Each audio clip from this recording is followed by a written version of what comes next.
Assalamualaikum warahmatullahi wabarakatuh. Waalaikumsalam. Waalaikumsalam warahmatullahi wabarakatuh. Yang terhormat Bapak Roni Sulistiono selaku dosen pengampu mata kuliah belajar dan pembelajaran, dan yang saya sayangi teman-teman seperjuangan. Alhamdulillahillazi hadana lihaza wa ma kunna linahtadiya laula an hadanallah.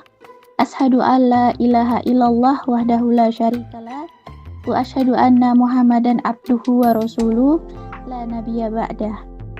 Bersyukur kita kepada Allah karena pada hari ini kita masih diberi kesehatan untuk melaksanakan diskusi walaupun melalui ruang virtual. Semoga tidak mengurangi esensi teman-teman untuk menyimak presentasi dari kelompok kami. Kemudian tak lupa sholawat serta salam marilah kita hadiahkan kepada junjungan kita Nabi besar Muhammad SAW dengan mengucapkan Allahumma sholli ala Sayyidina Muhammad wa ala ali Sayyidina Muhammad. Teman-teman, pada kesempatan kali ini kami dari kelompok 3 akan mempresentasikan hasil diskusi kami mengenai teori konstruktivisme. Sebelum memulai presentasi, sebelumnya saya akan memperkenalkan anggota kelompok saya. Yang pertama ada saya sendiri selaku moderator dan pemateri 1. Kemudian ada Mbak Ninda selaku pemateri 2. Selanjutnya ada Mbak Catur selaku pemateri ketiga. Ada Mbak Widya Tantri selaku pemateri keempat. Ada Mbak Via selaku pemateri kelima, ada Mbak Anissa selaku pemateri keenam, ada Mas Putra selaku pemateri 7, dan yang terakhir ada Mbak Reaneta selaku pemateri 8. Baik teman-teman, mohon untuk menyimak materi yang kami sampaikan. Langsung saja, materi pertama mengenai pengertian teori konstruktivisme yang akan disampaikan oleh saya sendiri. Baik, yang pertama, apa itu konstruktivisme? Jadi, konstruktivisme adalah perkembangan teori belajar kognitif. Konstruktivisme berangkat dari keyakinan bahwa pengetahuan adalah suatu proses pembentukan yang terus-menerus berkembang dan berubah. Tersebut merupakan akibat dari konstruksi kognitif kenyataan melalui kegiatan seseorang. Pengetahuan bukan merupakan sesuatu yang tertentu atau tetap, melainkan adalah suatu proses untuk menjadi tahu. Menurut Carly, menyatakan bahwa konstruktivisme adalah salah satu pandangan tentang proses pembelajaran yang perolehan pengetahuannya diawali dengan terjadinya konflik kognitif yang hanya dapat diatasi melalui pengetahuan diri. Dan pada akhir proses belajar, pengetahuan akan dibangun oleh anak melalui pengalamannya dari hasil interaksi dengan lingkungannya. Kemudian menurut Pujiadi, menyampaikan bahwa konstruktivisme bertitik tolak pada pembentukan pengetahuan dan rekonstruksi pengetahuan, yaitu mengubah pengetahuan yang dimiliki seseorang yang telah dibangun atau dikonstruk sebelumnya, dan perubahan itu sebagai akibat dari interaksi dengan lingkungannya. Kemudian, menurut Kukla, konstruktivisme adalah aliran filsafat pengetahuan yang berpendapat bahwa pengetahuan atau knowledge merupakan hasil konstruksi atau bentukan dari orang yang sedang belajar. Jadi maksudnya setiap orang membentuk pengetahuannya dengan sendiri.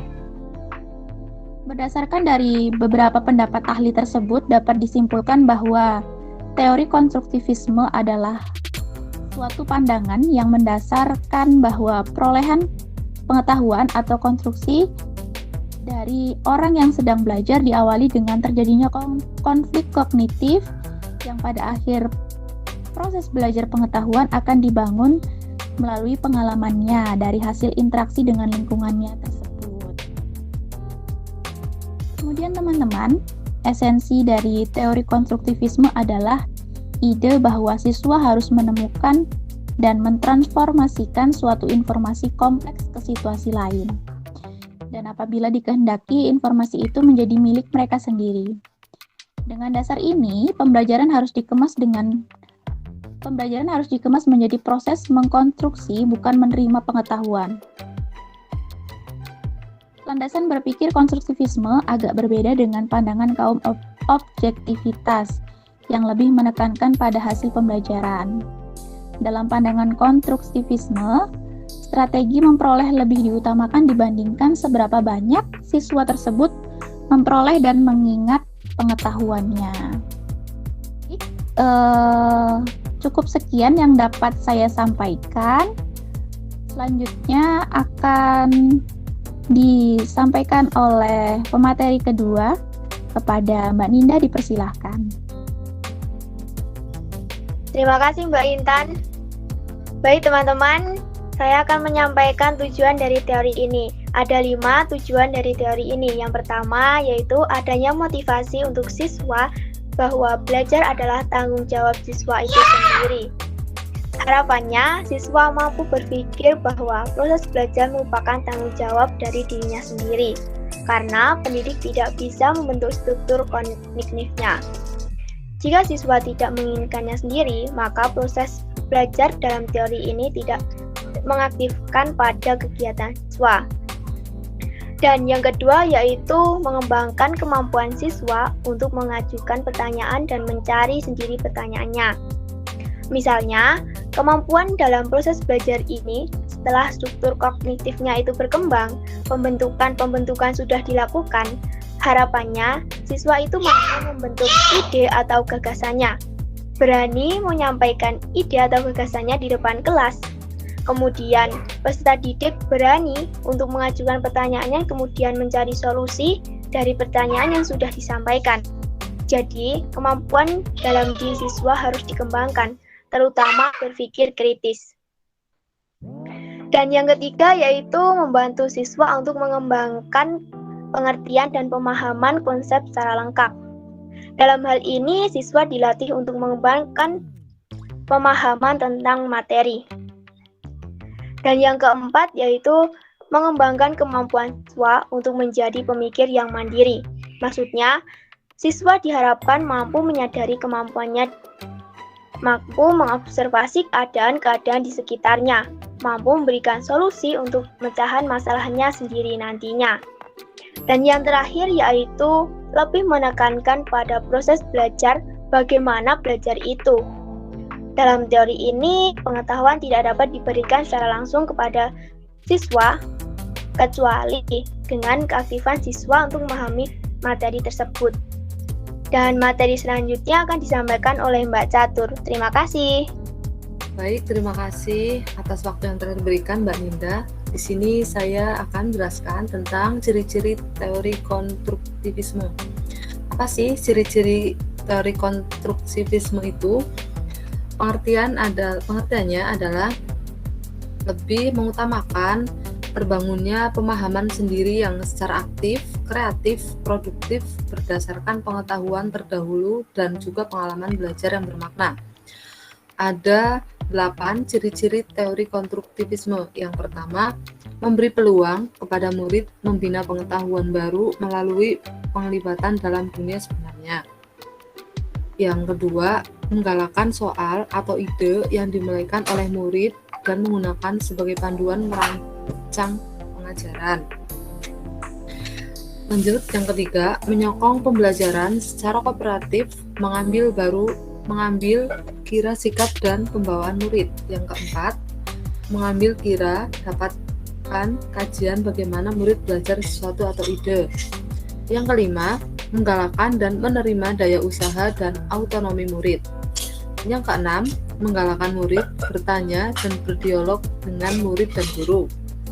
Yang ketujuh, menganggap pembelajaran sebagai suatu proses yang sama penting dengan hasil pembelajaran. Yang kedelapan, menggalakkan proses inquiry murid melalui kajian dan eksperimen. Kesimpulan dari ciri-ciri teori konstruktivisme ini sendiri lebih menekankan adanya keaktifan murid dibanding daripada guru. Lebih mengharapkan dan lebih mengutamakan murid itu aktif dalam pembelajaran. Selanjutnya Untuk pemateri selanjutnya akan dibawakan oleh Mbak Widya Tantri Laili Ikrimah. Ya, silakan. Baik, terima kasih kepada Pak Cantur atas waktunya. Di sini saya akan menjelaskan tentang prinsip-prinsip teori ini. Nah, di sini ada 8 prinsip. Yang pertama adalah pengetahuan dibangun oleh siswa sendiri. Yang kedua adalah pengetahuan tidak dapat dipindahkan dari guru ke murid, kecuali hanya dengan keaktifan murid itu sendiri untuk menalar. Yang ketiga adalah murid aktif mengkonstruksi secara terus-menerus sehingga selalu terjadi perubahan konsep ilmiah. Yang keempat adalah guru sekedar membantu menyediakan saran dan situasi agar proses konstruksi berjalan lancar. Yang kelima adalah menghadapi masalah yang relevan dengan siswa. Yang keenam adalah struktur pembelajaran seputar konsep utama pentingnya sebuah pertanyaan. Yang ketujuh adalah mencari dan menilai pendapat siswa. Yang kedelapan, yang terakhir adalah menyesuaikan kurikulum untuk menanggapi anggapan siswa. Baik, terima kasih. Mungkin itu saja yang bisa saya sampaikan. Saya kembalikan kepada moderator. Baik, terima kasih Mbak Widya atas pemaparan materinya. Materi selanjutnya akan disampaikan oleh Mbak Via Adila. Kepada Mbak Via dipersilahkan.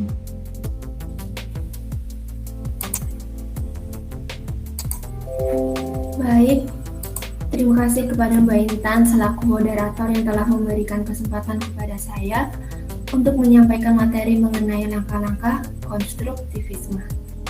Suatu pendekatan pembelajaran memiliki langkah-langkah atau prosedur yang harus dilaksanakan agar tercapainya hasil belajar yang diharapkan. Langkah-langkah dalam pendekatan konstruktivisme menurut Suprijono ada 4, yaitu yang pertama ada orientasi, merupakan fase untuk memberi kesempatan kepada siswa memperhatikan dan mengembangkan motivasi terhadap topik materi pembelajaran. Lalu yang kedua ada elisitasi, merupakan tahap untuk membantu siswa menggali ide-ide yang dimilikinya dengan memberi kesempatan kepada siswa untuk mendiskusikan atau menggambarkan pengetahuan dasar atau ide mereka melalui poster, tulisan yang dipresentasikan kepada seluruh siswa. Yang ketiga ada rekonstruksi. Rekonstruksi ide, melakukan klarifikasi ide dengan cara mengontraskan ide-idenya dengan ide orang lain atau teman melalui diskusi. Berhadapan dengan ide-ide lain, seseorang dapat terangsang untuk merekonstruksi gagasannya. Lalu yang terakhir ada aplikasi ide. Dalam langkah ini, ide atau pengetahuan yang telah dibentuk siswa perlu diaplikasikan pada macam-macam situasi yang dihadapi.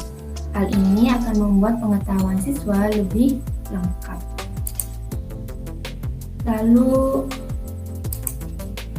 langkah-langkah konstruktivisme menurut Sidik juga ada 4. Yang pertama ada apersepsi, dilakukan kegiatan menghubungkan konsepsi awal, mengungkapkan pertanyaan-pertanyaan dari materi sebelumnya yang merupakan konsep prasyarat.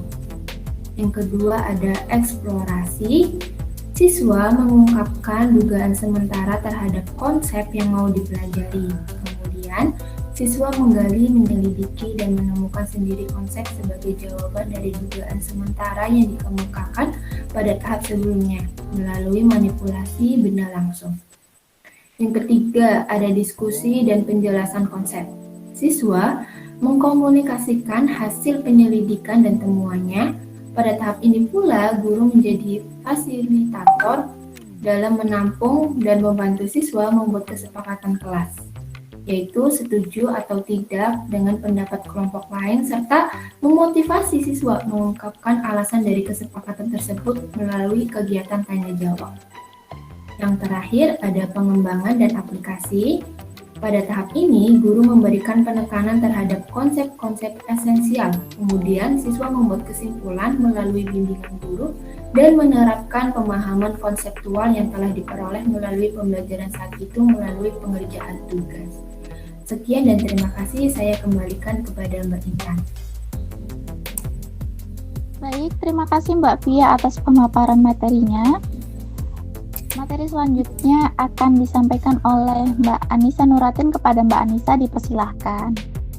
Baik, terima kasih kepada Mbak Moderator yang telah mempersilahkan saya. Selanjutnya, saya akan melanjutkan materi yang telah disampaikan oleh teman saya, yaitu implementasi teori konstruktivisme. Dalam upaya mengimplementasikan teori belajar konstruktivisme, dalam Tytler mengajukan beberapa saran yang berkaitan dengan rancangan pembelajaran, yaitu diantaranya sebagai berikut. Yang pertama yaitu memberi kesempatan kepada siswa untuk mengemukakan gagasannya dengan bahasa sendiri. Yang kedua yaitu memberi kesempatan kepada siswa untuk berpikir tentang pengalamannya sehingga menjadi lebih kreatif dan imajinatif.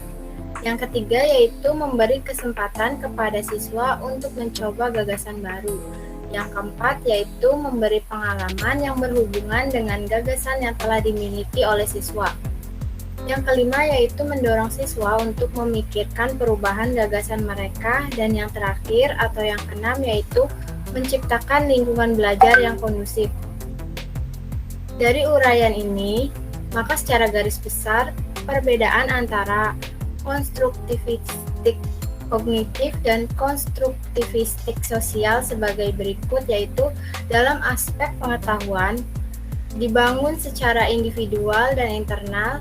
Sistem pengetahuan secara aktif dibangun oleh pembelajar berdasarkan struktur yang sudah ada. Sedangkan menurut konstruktivistik sosial, yaitu dibangun dalam konteks sosial sebelum menjadi bagian pribadi individu. Dalam aspek pandangan terhadap interaksi, menimbulkan disequilibrium yang mendorong individu mengadaptasi skema-skema yang ada. Sedangkan menurut konstruktivistik sosial yaitu meningkatkan pemahaman yang telah ada sebelumnya dari hasil interaksi. Dari segi aspek belajar yaitu proses asimilasi dan akomodasi aktif pengetahuan baru ke dalam struktur kognitif yang sudah ada. Sedangkan menurut konstruktivistik sosial yaitu integrasi siswa ke dalam komunitas pengetahuan, kolaborasi informasi baru untuk meningkatkan pemahaman. Selanjutnya yaitu dari aspek strategi belajar, yaitu ada experience based atau discovery oriented, dan dari segi konstruktivistik sosial yaitu ada sharing dan cooperative learning. Selanjutnya yaitu yang terakhir dari aspek peran guru, minimal dan lebih membiarkan siswa menemukan ide sendiri sehingga posisi guru sebagai pengajar menjadi kabur. Sedangkan menurut konstruktivistik sosial yaitu penting dalam membantu atau scaffolding siswa mencapai kemandirian melalui interaksi sosial. Baik, sekian dari saya. Selanjutnya saya kembalikan kepada moderator. Terima kasih Mbak Anissa atas pemaparan materinya. Materi selanjutnya akan disampaikan oleh Mas Putra. Kepada Mas Putra dipersilahkan. Baiklah, terima kasih Mbak Intan. Saya akan membaca presentasi kami yang kelebihan teori konstruktivistik. 1. Pembelajaran konstruktif berikan kesempatan kepada siswa untuk mengungkapkan gagasan secara eksplisit dengan menggunakan bahasa siswa sendiri. Yang kedua, pembelajaran konstruktivistik memberi pengalaman yang berhubungan dengan gagasan yang telah dimiliki siswa, sehingga siswa terdorong untuk membedakan dan memadukan gagasan tentang fenomena yang menantang siswa.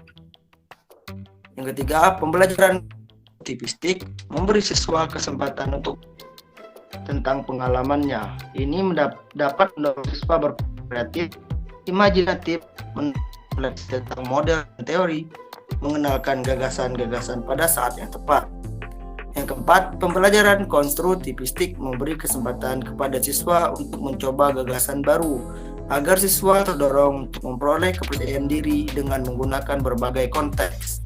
Yang kelima, Pembelajaran konstruktivistik mendorong siswa untuk memikirkan perubahan gagasan mereka setelah menyadari kemajuan mereka serta memberi kesempatan siswa untuk mengidentifikasi perubahan gagasan mereka.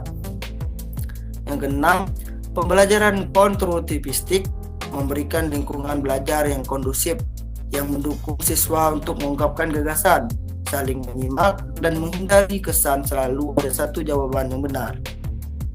7. Dalam proses belajar mengajar, guru dapat mengajarkan para untuk mengeluarkan ide-idenya atau gagasan-gagasannya dan melatihnya agar bisa mengambil keputusan.